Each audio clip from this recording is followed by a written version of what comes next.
What's good with the two, man? Me, Trucker AB, with another video for y'all on this load to Indiana. They give me miles this week on Wednesday. That's what's up. I like that. But anywho, I I felt like in trucking,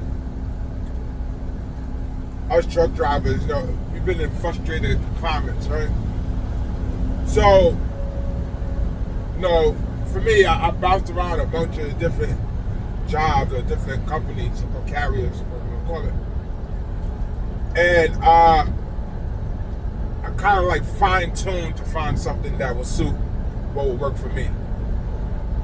So, and all trucking companies come with something. They all do. Like you would never find like a perfect situation. But one thing I asked when I was looking for a company was like they would have customers. I would take some broken loads here and there, or you know what I'm saying, dropper hooks, whatever, such and such, right? So the company I drive for, they got multiple terminals, whatever they need. They out of Charlotte. They got one that's terminal not too far from my house. So truck parking, I don't have that issue coming home. You know what I'm saying? One thing I can say about this company, they always keep me moving. I really don't like the consistency because you got hired.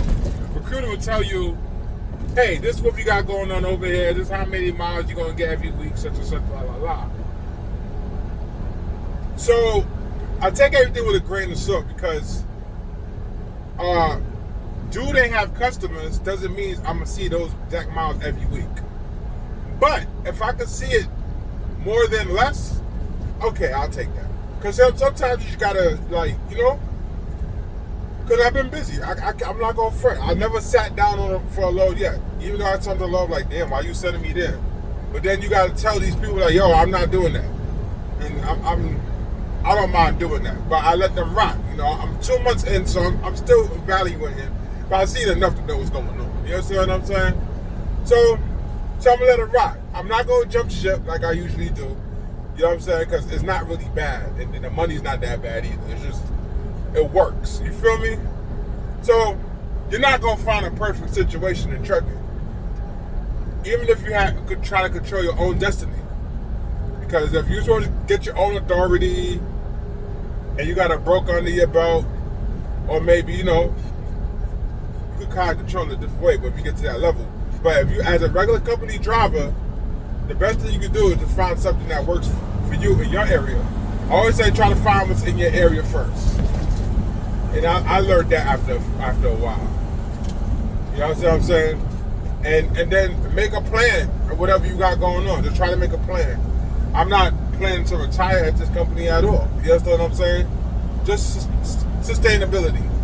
You know what I mean? So yeah, I remember a couple years ago when I was driving for I was doing reefer and I had the Peterbilt, whatever. And I remember being frustrated. Can't find a load. I was driving for a guy who had like 3 trucks, a couple trailers, reefer, whatever. But I remember him can't find the loads. We sitting down for hours, even a day or so, and I couldn't do it. So that's one of the reasons I had to quit that. And then, you don't run, you ain't getting paid. You feel me? Especially on, you know what I'm saying? It's just what it is. So I told myself, at least it's better than nothing than just sitting and not making nothing. You know what I'm saying? So I told her I'm not gonna be in no situation like that no more. So ever. So I made sure I'm not gonna go to a company, or say if I go to a 1099 company, a Russian company, that's we just do spot market. Nah, I'm cool. If y'all don't have a dedicated lane, or you don't have a broker under your belt, you moving these loads or something like that, I'm cool. Mind you, when I was doing reefer, he did have one broker, but doesn't mean it was good loads. He only had one, and it was a small operation, and that small operation stuff kind of rough. Usually people that have really bad licenses and stuff like that, SAP drivers or anything like that, could go to these people because they would take, you know what I'm saying? And they gotta deal with the bullshit, unfortunately. But my license is good enough to work for a decent company.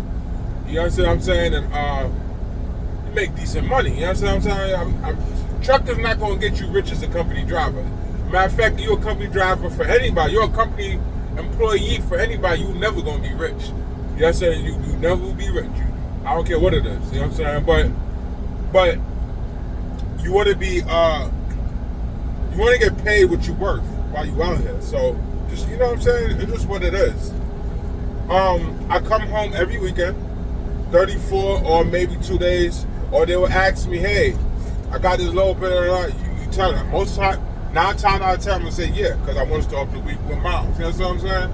I'm just a grinder like that. You know, not everybody gonna have my work ethic. You know what I'm saying? But I have the option. I can be like, nah, I'm gonna stay another day. You feel me? But anywho, I was making the video to be like, cause sometimes when you've been in the game for a little bit, you gotta like I said, fine tune it. You gotta fine tune your needs and wants and what you trying to get out of these places. You understand what I'm saying? And then a lot of people jump in truck and don't know that it's not for you. People that want to be home, no, you're not gonna be home if you were to try to make some kind of decent money. Or you can find a local job where they'll work your ass to death. So you just gotta find your balance, pretty much. So I think I find somewhat a balance here. Sometimes I don't like the way they move certain things, but I realize almost every trucking company I drove for, probably go to a weigh station, y'all, so put on my seatbelt.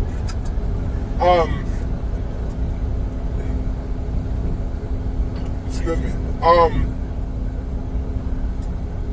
Yeah, you're just not gonna find no perfect situation. Like, so, you know, the local thing,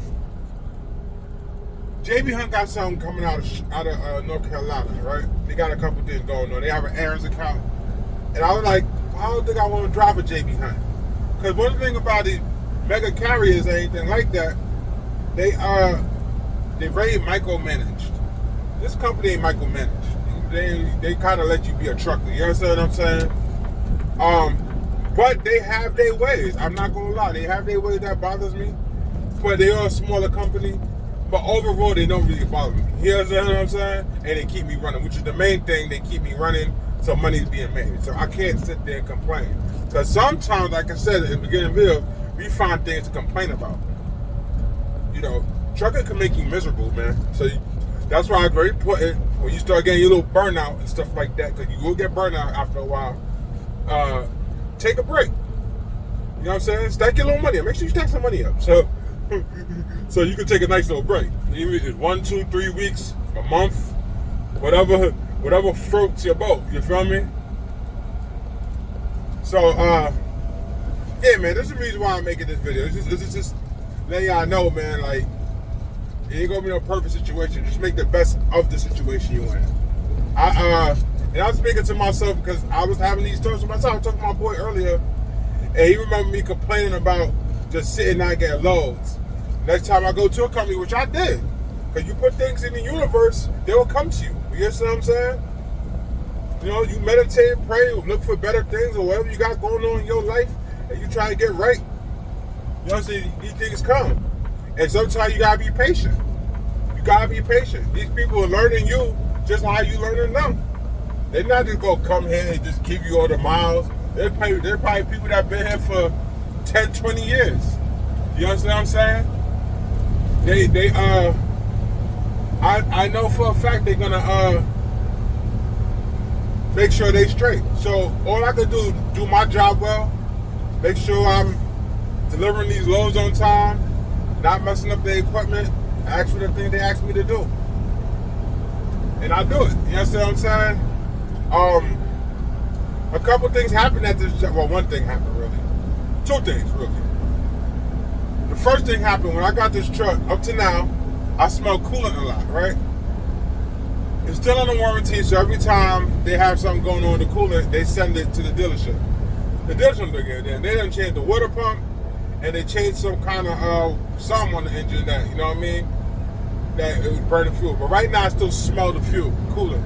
So I already know when I do my pre-trip tomorrow, I'm pretty sure the reservoir gonna be low. or it might even stop. I might get the I'm gonna call it the red siren, and the truck will come off. It got 30 seconds for the truck, or a minute before the truck turns off. And when I'm so used to it now, I just plug out the sensor and keep driving because it's not gonna overheat. It's just low in coolant.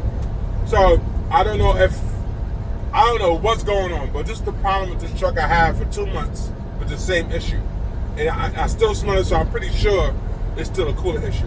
And I don't know if they're gonna fix it. They're gonna send it right back to the dealership. Tell them, put me in another truck, which I've been asking for.